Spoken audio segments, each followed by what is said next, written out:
السلام عليكم ورحمة الله وبركاته. ازيكم عاملين ايه؟ يا رب تكونوا بخير. النهاردة هنعمل دورة خلي للغسالة الفوق اوتوماتيك 12 كيلو. ده شكل الغسالة معانا. اول حاجة هنضغط على زرار كلمة تشغيل، وبعدين على زرار كلمة الدورة.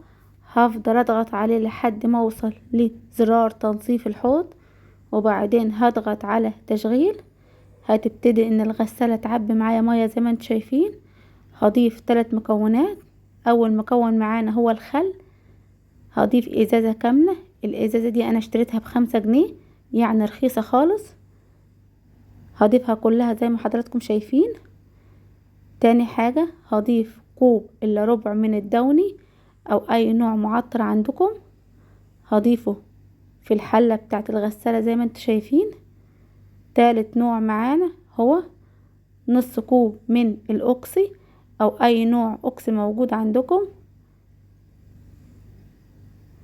هتبتدي الغسالة تملى مية في المستوى الاول.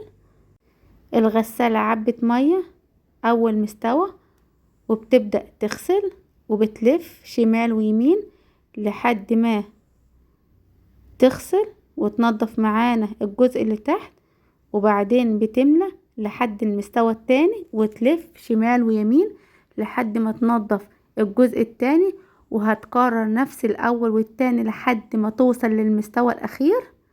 وبعد كده هتعصر المية وترجع تعبي مية تاني، وهكذا لحد ما تصرف.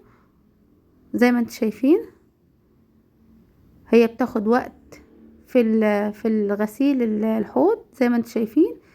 يعني بتعبي وتغسل وبعدين بتعبي تاني لحد ما بتنظف الحوض معانا خالص.